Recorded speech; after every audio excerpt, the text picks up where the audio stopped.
All right, so today we're talking about bringing your product to life. I'm Dustin. I'm the CEO of Modern Logic, and I've got with me Beth and Kisha, who are both here at Modern Logic, and we build software for a living, generally consumer-based mobile software. Together, combined, we've shipped hundreds of projects. Our software is used on hundreds of millions of devices, so I think we have a little bit to say about this. So this is who we are. I'm the CEO, co-founder. I've founded 5 businesses here in Minnesota with my identical twin brother, Delain. So if you see me around and you say, "Hey, Dustin," and I reply with, "Who are you?" It's probably Delain. And enough about me. Let me throw the ball to Kisha to tell us a little bit about yourself. Hi, I'm Kisha Delain, and I'm a lead software engineer here at Modern Logic. That means I essentially am the lead engineer in charge of the team of engineers working on projects. I've been here at this company for just over a year and other places before that. I'll toss it to Beth. Yep, and I am Beth Davis. I am one of the project managers at Modern Logic, so I keep all those devs that Kisha's leading in line. I'm also kind of that major liaison between client and dev team because I'm not a dev, which means I don't talk like a dev. I talk a little bit in English some days, I think, because these devs all talk very techy. It's a good crowd, though. She brings the documents from the people to the devs and from the devs to the people. She's a people person. All right. Yep. All right, let's dive right in. So on time, please let me know again if I'm going over. I do have a clock over here that I can check, but it's so far away.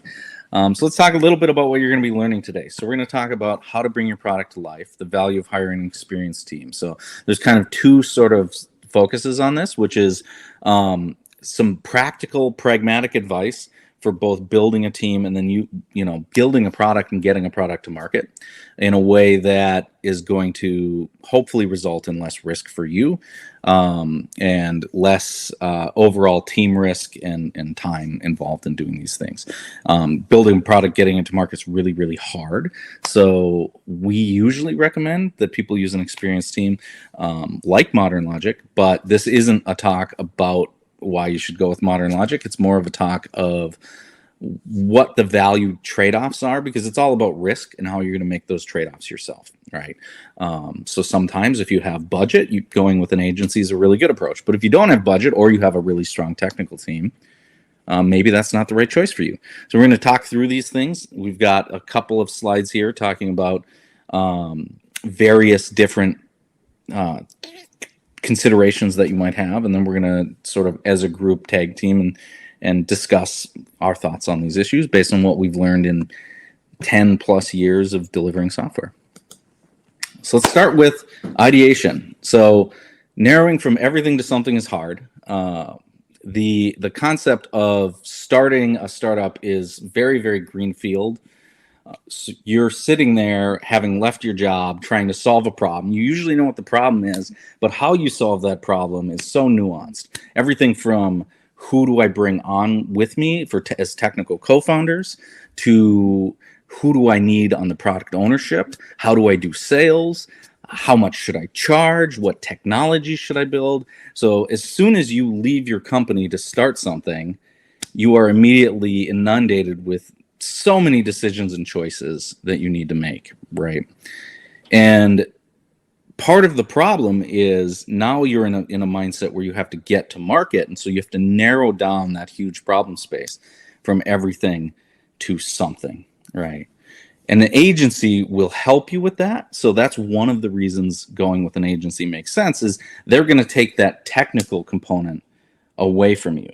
Now, if you have a technical co-founder or you have an existing market place that or an existing team, maybe an agency isn't as useful for you. Maybe it's better to spend the money that you would spend on an agency on marketing or on ad buy or on something else. But our advice usually is to focus on getting to market, really work with a team that's pragmatic and helps you make pragmatic choices about what your feature set is. Because as the founder yourself, or as the product owner, if you're at a bigger business, your job, the way your brain works is not an inherently funneling process. And you're going to start out by trying to do way too much. I've never met an entrepreneur, internal or external, that isn't trying to do too much. And so there's this conversation around most valuable product versus minimum viable product. And most founders think they're building a minimum viable product, but what they're really trying to build is the most valuable product. And that's not what your business needs to get to that next stage. So with that introduction, maybe I throw the ball to Kisha for her thoughts on what's the difference between what a startup is trying to build and how they should think about a minimum viable product versus a most valuable product. Yeah, I think this is really one of the big hard problems when you're sort of ideating your project. You've got all kinds of ideas. You've got all kinds of features you want to include. But one thing you don't know is what if you build this very long, complicated thing and you get it in front of your users and they're like, I don't know. So really targeting on a smaller set of features and getting it in front of the users faster is a really great way to get that feedback early on. So when you're talking about building a large project, maybe you've got all kinds of things that you want to add. You want to add a community section. You want to add,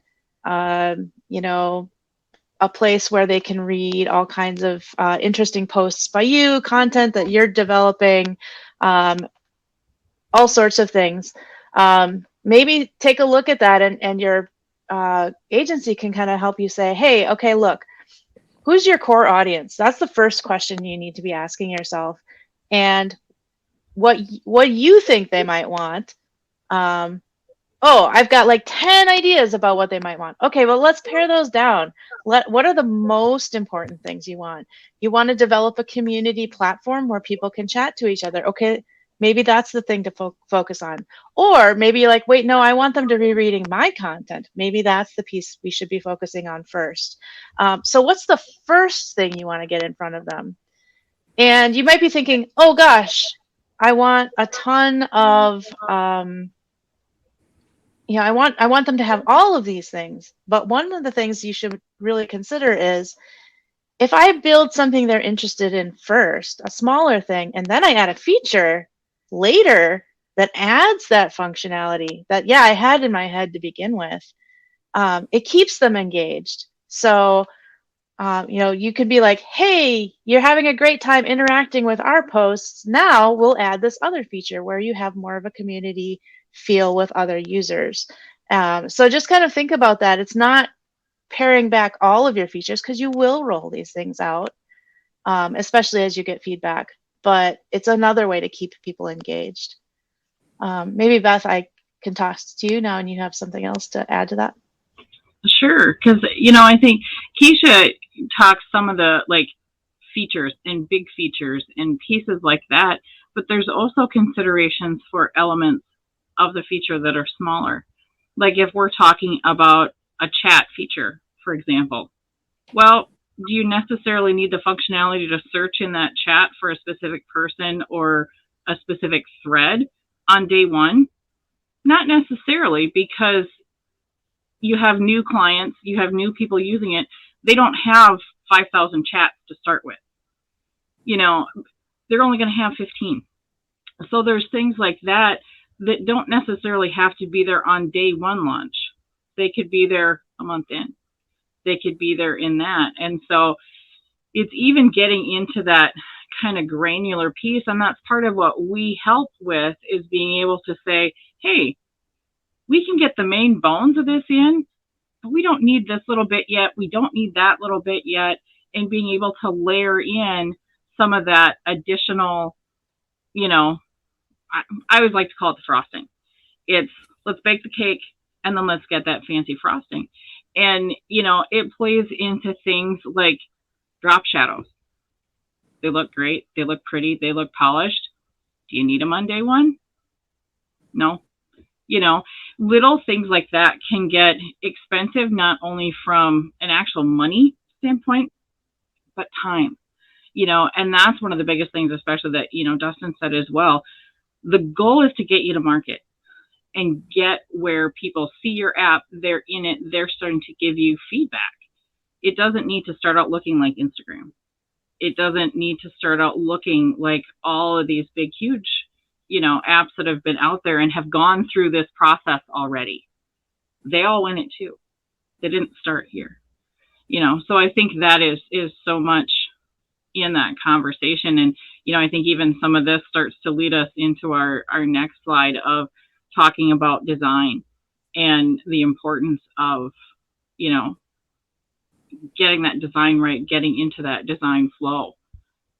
Right. So Dustin, I'll kick it back to you to transition us further. Yeah. Into that Yeah. Thanks for teeing that up. I did want to say one more bit of practical advice around ideation. And here's kind of how I would advise you think about it. And again, if you're having trouble, your pragmatic engineers are going to be the people you lean on, whether they're at an agency or an internal. They're going to be, this is really hard. This is really expensive. Trust those engineers. They know what they're talking about if you've got the right people on the team. But the way I think about your feature set and is ask yourself, build your list, and then go through and ask yourself, if this feature weren't in my app, would the user be able to accomplish the thing that I'm trying to get them to accomplish?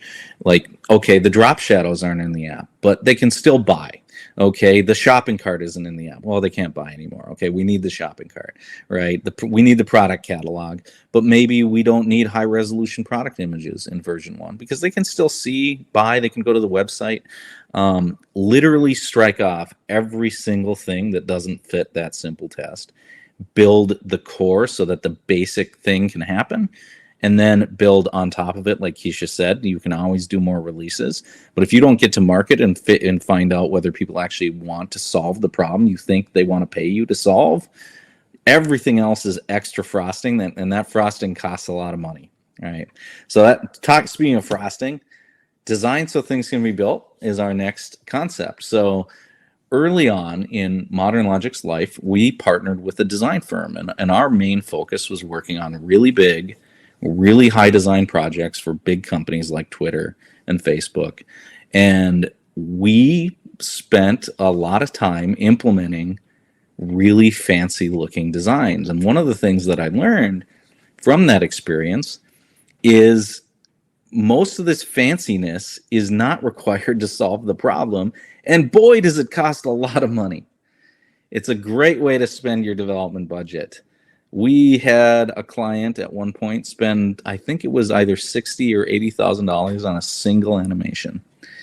Animation is expensive if you're not using the platform animations. But if you're using the platform animations, like if iOS, the natural slide transitions or whatever, they're basically free. So maybe start with that.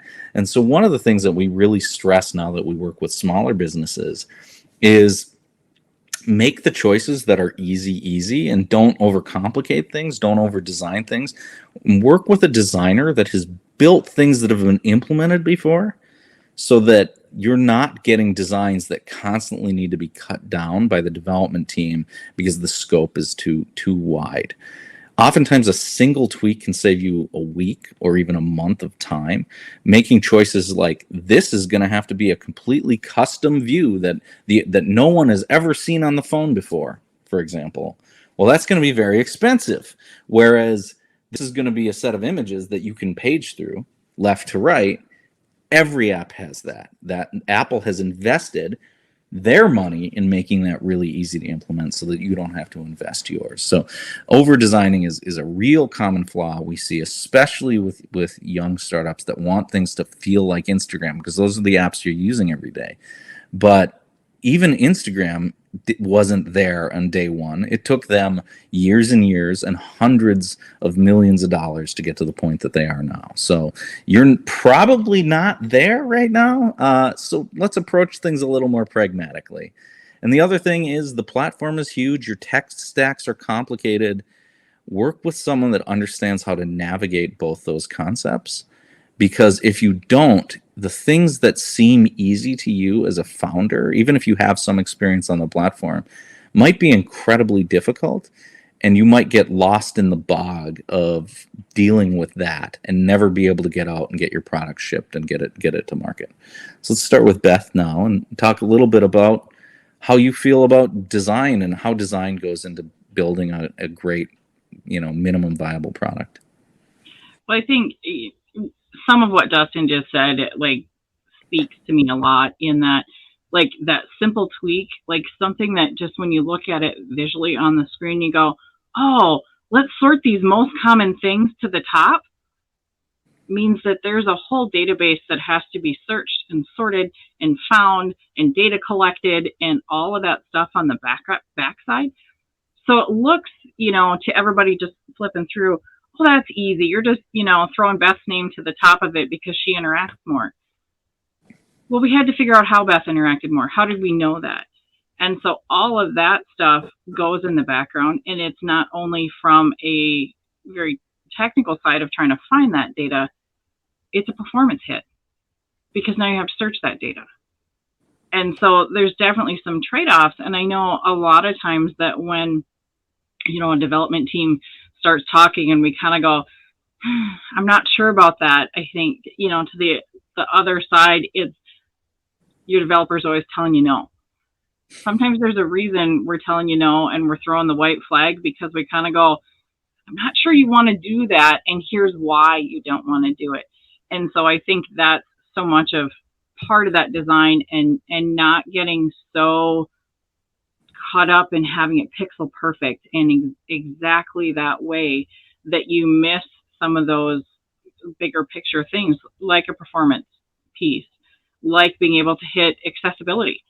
There's a whole lot of people in our world who are colorblind. So maybe red, green showing positive, negative is not the color scheme that you want to go with. And it's things like that we think of, so you don't have to, because it's not part of your day-to-day job. It is part of ours.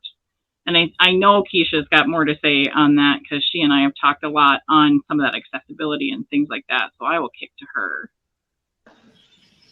Yeah, we've done. I clicked that. We've definitely seen a lot of things like that, especially when we have people coming from, they've done websites, they've done things, and then they come over to mobile, and there's a lot of things where you have to consider accessibility wise. If someone's on a phone, it's small, and I'm holding it in my hand as opposed to a big screen. So what does my text look like? I want my buttons to be this size, but then what happens when someone has, increased the size of the text on their phone so they can read it better? How does that scale? Make sure that, an agency that's built a lot of this type, or a tech team that has built a lot of these things, will be like, hey, just so you know, when someone increases their font size, this is going to break. And people will want to do that. And, they just want to be able to read a little bit better on their devices. A lot of things that can really wind up being different mobile versus web in a lot of ways too. Not just accessibility, but if you think about your data, right? You've got users. If I design something and I'm like, I want this really big, really splashy, very high resolution photo on this, when I crush it down onto a mobile platform, what's that really going to look like? If I want something streaming and other things like that, how much data am I using up? What are my users going to be like if my mobile app has so many things involved that it's huge on my device? Well, now I can't install anything else. So design doesn't just include, or it doesn't just speak to what does it look like. It speaks to what does the design mean for functionality? What does it mean for my users' usability? So those are all kinds of really important pieces to think about. Yeah, and I think when picking your team, it's really important to ask yourself, has this team built product in this space before? And that applies to whether it's an internal product owner, if it's a technical co-founder. So if you're building for the web, if you're building a SaaS product for the web and your team has never done that before, it's the wrong team. Or if you're building for mobile and they've never done that before, it's the wrong team. Because while you're taking all this risk on of trying to do something brand new in the world, you don't also want to be taking the risk on of having your chief advisors and how to do that not know what they're doing, right? And that's one of the values that Modern Logic brings to the table as an agency is we've not just built one or a dozen, we've built hundreds of things. And so we can tell you this works, this doesn't work. And so if you're looking to build that internal team, which is very hard but can be the right thing to do, make sure that the people that you're drafting in aren't learning on your investor's dime or on your dime. Make sure that those people really understand. If you're a technical founder yourself and you understand a particular technology, still go out and ask, is this the right technology? Make sure you're not pre-selecting the technology based on your knowledge. And then also, as a technical founder myself, I will tell you, as an engineer with 20 years of experience, learn design, learn why it matters, learn how to make those trade-offs, because if you don't do that, you're going to over-design, you're going to overbuild, you're going to overspend on design, and you're never going to be able to ship. All right, which brings us to our next slide. Ship it. This is our favorite one. This is a motto we say this a lot internally. It's not software till you shipped it. You don't have a business till you've shipped. So let's do that as early as possible, because the more time and energy that you spend before the shipping, the more likely you are to have wasted or your time or energy. Everything you do prior to validation with the market is risk. The more time you spend to the left of that line is risk, right? Shipping is the starting line, not the finish line. And you need to make sure that you get out there and get shipped so that you can validate with your market that this is something they want to pay for. The ultimate risk in any business is that you're off in terms of your targeting. And people, before you ship, will tell you, they'll look at your designs, they'll look at your tappable prototypes, and they'll tell you, this is great, I would pay you $900,000 to use this. And then you actually ship, and it turns out, nope, they were just telling you what you wanted to hear, right? Or nope, okay, we tried to get this to market, and it wasn't possible because we didn't have enough data to train the AI that we thought we did, right? It wasn't even possible to build. So when we got to the very tail end, we had an AI that had 70% accuracy and we needed 90% and the whole product failed, right? Ship.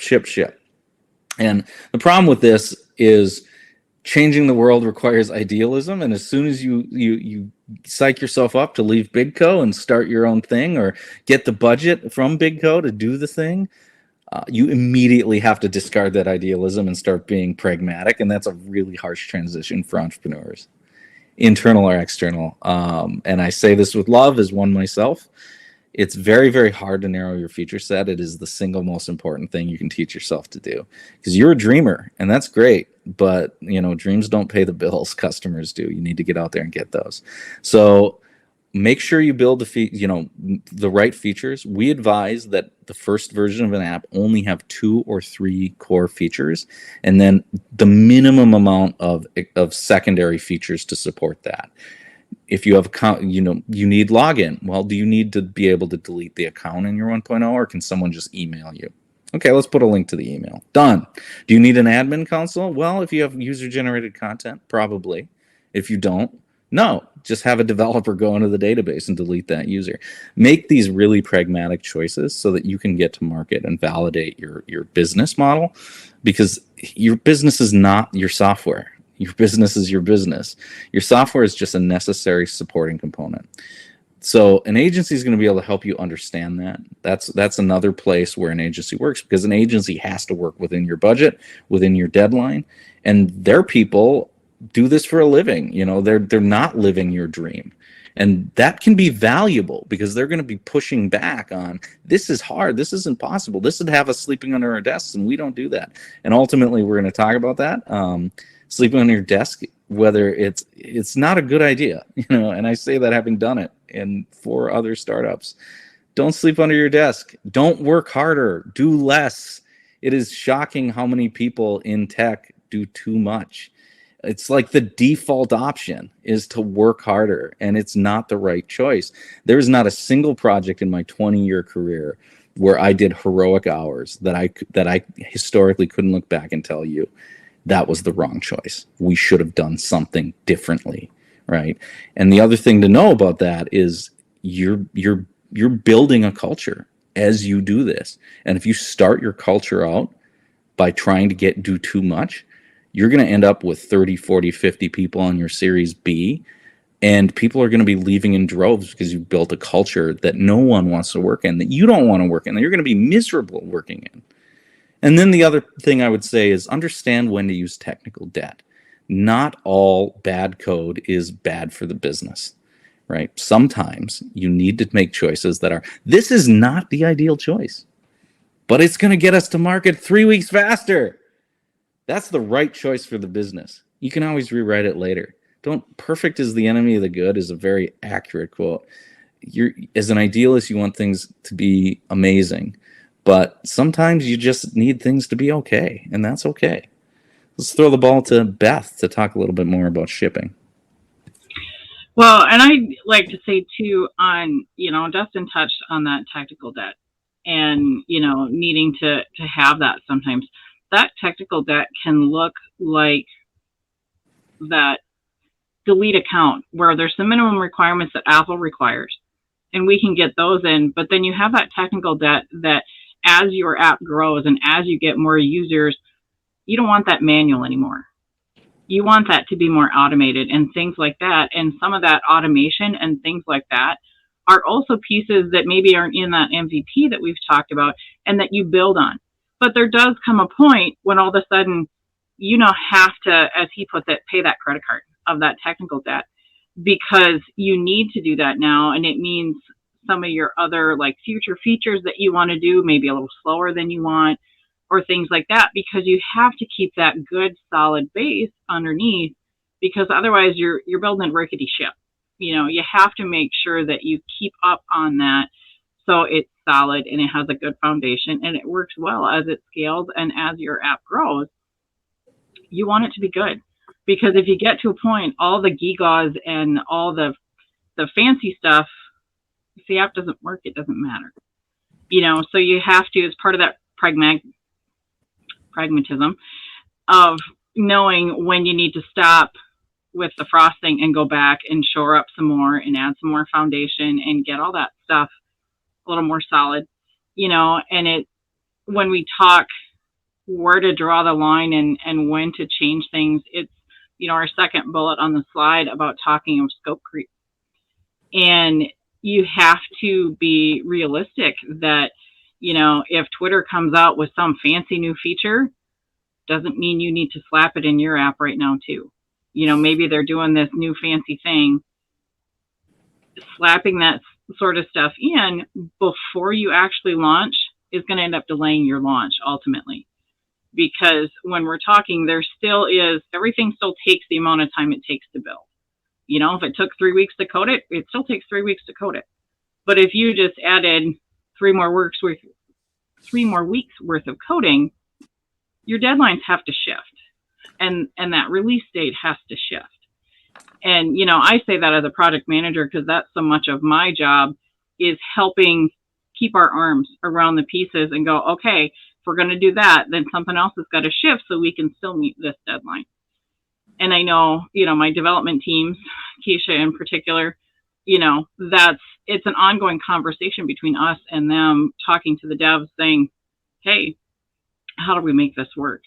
And I think that's a good point for me to, like Kisha, add into that sort of conversation, because I know it's a near and dear to her heart too, because she doesn't want to sleep under her desk. Sleeping under my desk is a bad thing. Yeah, there's so much here to talk about, to be honest. It really is a very large topic. So I'm just going to note that on the technical debt side of things, one of the things that your technical people will help you with is making those choices of, no, this can be pushed versus, no, this is a piece we really have to. If you plan to scale, your database choice is going to matter. And it's best to do that right away if you can. If you can't, well, there is always refactoring later. But dang it. Was I talking and then it stopped, or did it just? Yeah, you cut out a little bit. That was weird. Okay. Anyway, your tech team is here to help you make those choices with technical debt versus now or later. And also here to help you with that scope creep. When we take on a new project, sometimes it's one of those things where we've looked at it as best as that we can ahead of time, and we've made some choices. And sometimes you try a piece of technology and you're like, wow, that just didn't work out. You know, we want to say have streaming video, and there's this thing that everyone says works great, and we tried it and it just doesn't quite meet our specifications. Now we have to go find a new one and we try that out, and maybe that one meets it in the way the other one didn't, but now there's something else. And so there's a little bit of back and forth with technology as you're building, and an agile group will really be good at working that in. But at the same time, at some point you have to say, look, maybe this particular feature, maybe it's just not what we need right now, and we'll push that one till after launch. So there's scope creep. And then if you're adding additional things, like, I get it, founders have all of these great ideas. We all have really great ideas. Oh, maybe we could do this and this. Tech, I'll tell you, your dev team also, we also have ideas of how to improve things. But we have to be like, you know what? This is something that can wait until later to make it better. We do that when we're coding. The example of handling, your database or things like that. You make choices in the moment that'll get you to market, with the idea that we will make it better later. We'll make it more performant later.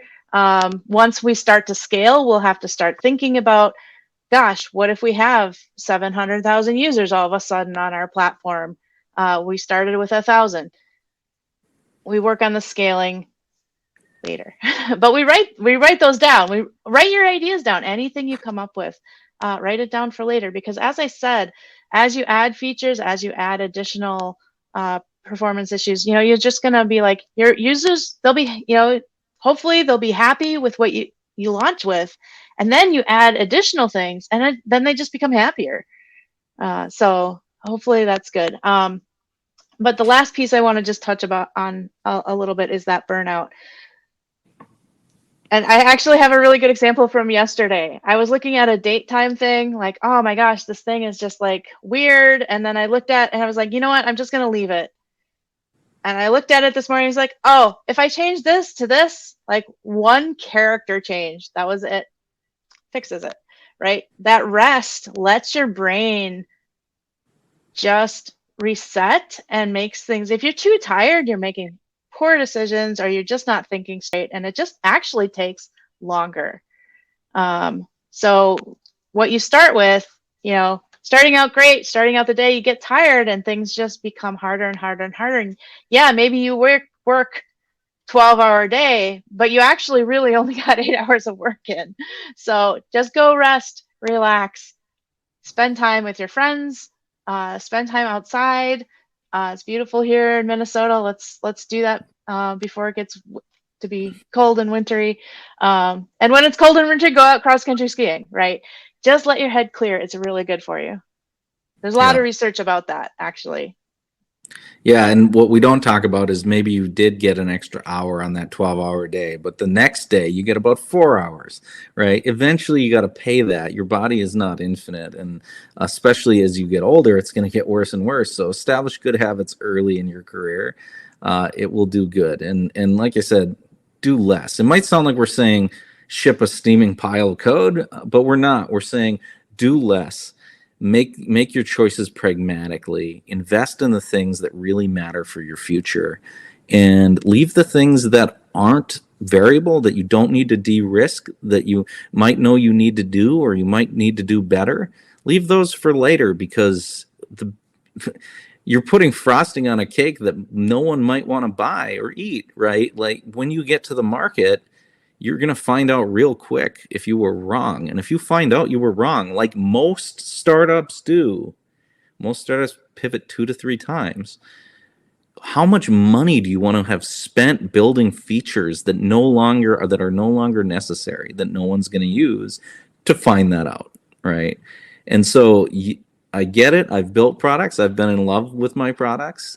You're in love with your product. You're in love with your idea, but you really need to be pragmatic and understand that just because you love it doesn't mean everyone else is going to. Or maybe they're going to love a small piece of it that you don't even think is important. So get to market first, validate that, so you have budget and energy and time and to really solve the hard problems. Get to the starting line, and that's shipping. It's a marathon, not a sprint, right? And your first goal is to ship, and a lot of people, that's when they have the shipping party and the big celebration, but that's when the real work begins. Most businesses take years to find success after they ship, and make sure you plan for that. If you want to, I'm happy to have more conversations about how to manage your energy. My email's at the end of this if you want to talk a little bit more about some ideas on how to fix that. But let's move on a little bit. We got one more slide, and then we can take some Q&A. So all product development is research and development, right? And I think most people going into product development who haven't built multiple technical projects before don't really internalize how much risk they're actually taking on, right? The value of going with a team that's done it before is they know what they don't know much more effectively than you do, because everything looks like a greenfield spacesuit. For instance, you might think delivering a profile photo is really easy. How many apps deliver profile photos? Behind a profile photo delivery is questions like, what resolution do we need? What format do we need? Does it need to be what ratio does it need to be? What happens if someone submits a photo that contains a nude image? How do you manage that? What happens if someone submits a photo that's extremely high resolution? How do you deliver that to a phone on 3G effectively, right? Those are all things that can take weeks to figure out, and you don't even know they're there when you're building your project. And that's just one tiny feature in an entire app. Whereas an agency that's built 3 or 4 of those, or a technical team that is going to be able to tell you, you know what? We need to actually copy this up into Amazon in 5 different smaller tiers, and we need to deliver it progressively based on the user's bandwidth, or this is going to be a spinner they stare at for a half hour while they wait for their damn phone to catch up, right? Just little things like that. And then on top of that, you're usually thinking, okay, we're going to be able to connect to Amazon. We're going to be able to connect and get certain data there. We're going to be able to connect to image service and download images there. We're going to be able to go get the data off Twitter and integrate a tweet stream. And each of these is an API that's controlled by a team that you don't know, with an interface that you might not understand, that is changing according to the whims of a completely different entity. We've had APIs halfway through implementation that Facebook decided, hey, we're not doing that anymore, right? So that kind of R&D it's really important to understand how to manage that, and your technical team is going to be better at managing that than you are, and they're going to be because they're tasked with the implementation. They're going to be the ones thinking about this, so they know how to de-risk that stuff, because there's no way to actually make it zero risk. So how do you manage something when you have a big box with a question mark in it, and it might contain gold, but it more likely contains some sort of grenade that's going to blow up your project timeline, right? How do you manage that? External dependencies and timelines are always a huge, huge problem. And even if it's something that feels like a known quantity, that known quantity can change. Facebook login, which is now Meta login, has changed on us easily a dozen times in the last 5 years. And how do you manage those hurdles? And then on top of that, your regulatory environment and your app store environment are constantly changing. Apple these days rejects your app basically out of habit, right? And how do you manage the 50 different bullet points they're going to throw at you saying, okay, you're asking for the user's age, but we don't think you need it, right? The story I tell is I was working with the Renera team, which is now a bunch of great team. And we submitted their app and we got rejected. This is an app that allows you to buy groceries because we were asking for age. And our response was, we need to ask for age because you could buy alcohol. This grocery store sells alcohol. And we got another rejection saying, your app is promoting the sale of alcohol and tobacco. And so we had to navigate that. And we could do that because we have navigated it must be 10,000 rejections. And that's not because our code is bad. It's because the rules are constantly changing, and they're at the whims and interpretation of a specific individual sitting over at Apple that you have no contact with, or sitting over at Google that you have no contact with. So think about these sort of big open questions and work with a team that can help you manage them. I'm going to throw the ball to Beth to talk a little bit more about invisible hurdles. Beth, you muted? I am.